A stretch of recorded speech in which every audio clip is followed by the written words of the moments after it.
नमस्कार दोस्तों, आपका हमारे YouTube चैनल भक्ति ज्ञान त्योहार में स्वागत है।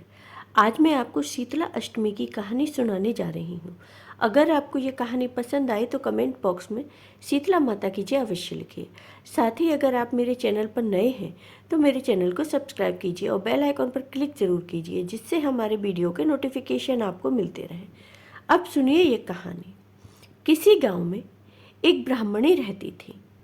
उनके पति का स्वर्गवास हो चुका था। ब्राह्मणी बहुत गरीब थी। उनके पास खाने पीने को कुछ भी नहीं था। इसलिए ब्राह्मणी हर रोज मंदिर के पास बैठकर भीख मांगा करती थी। एक दिन वह मंदिर के बाहर बैठी थी, तभी वहाँ जमींदार की पत्नी आई और तब उन सेठानी ने मंदिर के पुजारी को आवाज़ लगाई और कहा, पंडित जी यहाँ आइए। तब वह पुजारी जी बाहर निकल कर आए। फिर पुजारी जी ने कहा, कहिए सेठानी, आज मुझसे क्या काम है? तब सेठानी ने कहा कि पुजारी जी, क्या आप सगुन अपसगुन के बारे में जानते हैं कि मंदिर के बाहर ये विधवा बैठी रहती है। भगवान के दर्शन करने से पहले इसको देखना पड़ता है, इसलिए अपसगुन हो जाता है। पुजारी जी, आप इसे यहाँ से भगा दीजिए, नहीं तो कल से मंदिर में कोई भी गांव वाला नहीं आएगा। यह सुनकर पुजारी जी ने कहा, सेठानी जी, आप गुस्सा मत होइए, मैं अभी इसे यहाँ से भगा देता हूँ। फिर पुजारी जी ने उस गरीब ब्राह्मणी को वहाँ से भगा दिया। ब्राह्मणी बेचारी रोती हुई अपने घर पर वापस आ गई। वह भगवान के सामने जाकर रोने लगी और भगवान से प्रार्थना करने लगी, हे भगवान, मैं विधवा हूँ, इसमें मेरा क्या कसूर है?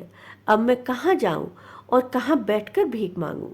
अगले दिन वह ब्राह्मणी अब किसी नए मंदिर की तलाश में गांव से बाहर निकली। जब वह गांव के बाहर निकली तो एक पुराना सा मंदिर उसे दिखाई दिया। उस ब्राह्मणी ने सोचा कि ये मंदिर मेरे लिए सही है, ये गांव के बाहर भी है। अगर मैं यहाँ बैठकर भीख मांगूंगी तो मुझे कोई भी नहीं भगाएगा।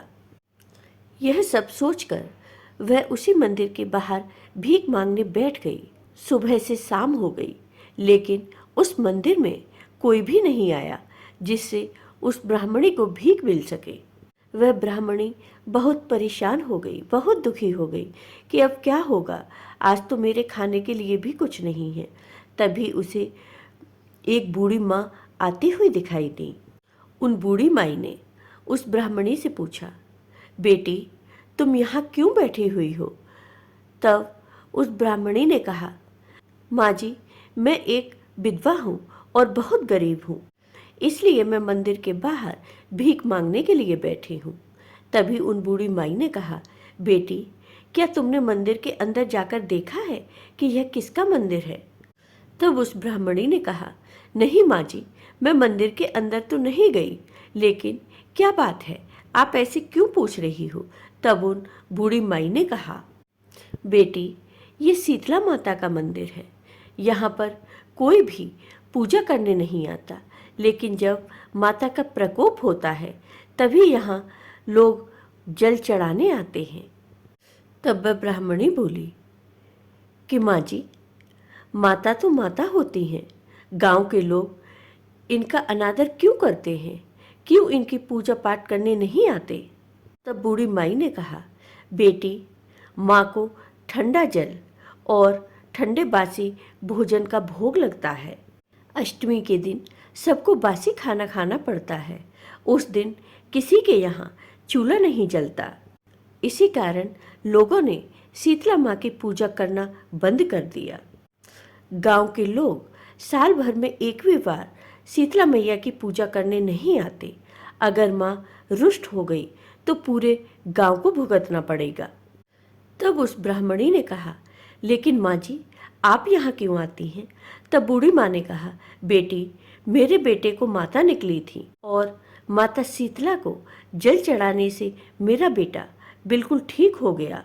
तब से मैं रोज इस मंदिर में दिया जलाने और मंदिर की साफ सफाई करने आती हूँ। तब उस ब्राह्मणी ने कहा, माँ जी, अब से मैं भी रोज शीतला माता की पूजा किया करूंगी और मंदिर की साफ सफाई किया करूंगी। और माँ जी आप चिंता मत कीजिए, मैं गांव वालों को भी समझाऊंगी कि वो भी शीतला माता की पूजा किया करें। अगले दिन से वह ब्राह्मणी शीतला माता के मंदिर की साफ सफाई करने लगी। कुछ देर बाद वो बूढ़ी माँ भी वहाँ आ गई और उन्होंने उस ब्राह्मणी के साथ शीतला माता की पूजा की और शीतला माता को भोग लगवाया और बूढ़ी माई ने उस ब्राह्मणी को भी खाना खिलाया और साथ में खुद भी वहीं भोजन किया। अब तो यह रोज का नियम हो गया। वह ब्राह्मणी रोज सुबह पहुंच जाती और रात तक वहीं शीतला मैया की सेवा किया करती और फिर वापस अपने घर आ जाती।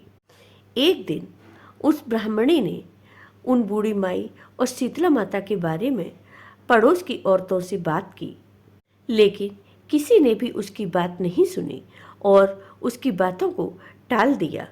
शीतला अष्टमी के दिन गांव वालों ने न तो शीतला माता की पूजा की और न ही चूल्हा जलाकर किसी ने भोजन बनाया। तभी गांव वाले बीमार पड़ने लगे, उनकी जलन होने लगी। तब उस ब्राह्मणी ने कहा कि यह शीतला माता का प्रकोप है।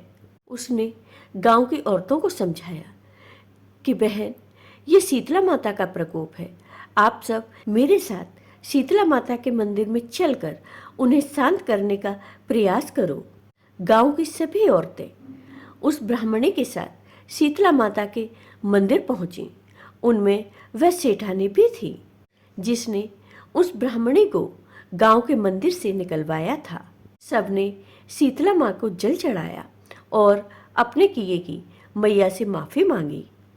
वह सब मंदिर में ही बैठ गई और माँ का ध्यान करने लगी। तभी उस ब्राह्मणी ने माँ से प्रार्थना की, हे माँ, आप इन सबको माफ़ कर दीजिए और अपना गुस्सा शांत कीजिए। तभी वही बूढ़ी माई आई। तब उस ब्राह्मणी ने उन बूढ़ी माई से कहा, माँ जी आप कहाँ थी? पूरे गांव पर संकट आया है। माँ जी आज तो आप शीतला माता के लिए भोग भी नहीं लाई। यह सुनकर वो बूढ़ी माई मुस्कुराने लगी और वह बूढ़ी माई अपने असली रूप में प्रकट हो गई। वह बूढ़ी माई और कोई नहीं बल्कि शीतला माता ही थी। गांव की सभी औरतों को बहुत आश्चर्य हुआ। वो सभी औरतें माँ के पैरों में गिर गईं और शीतला माँ से माफ़ी मांगने लगीं।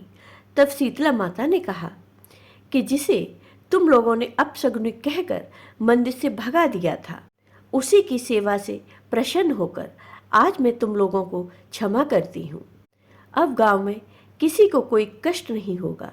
इतना कहकर शीतला माता अंतर्ध्यान हो गई और वह ब्राह्मणी हर दिन शीतला माँ की सेवा करने लगी और गांव वाले भी शीतला माता की रोज पूजा करने लगे। मंदिर में जो भी चढ़ावा आता, गांव वाले मिलकर उसे उस ब्राह्मणी को दे देते थे और अब वह उस ब्राह्मणी को गुरु माँ मानने लगे थे। तो शीतला माता की कृपा से वह ब्राह्मणी अब सुखपूर्वक रहने लगी और नियम पूर्वक शीतला माता का रोज पूजा पाठ करती थी। जय हो शीतला माता की। आपको ये वीडियो पसंद आया हो तो कमेंट बॉक्स में कमेंट करके ज़रूर बताइए। साथ ही मेरे वीडियो को ज़्यादा से ज़्यादा शेयर करिए। धन्यवाद दोस्तों।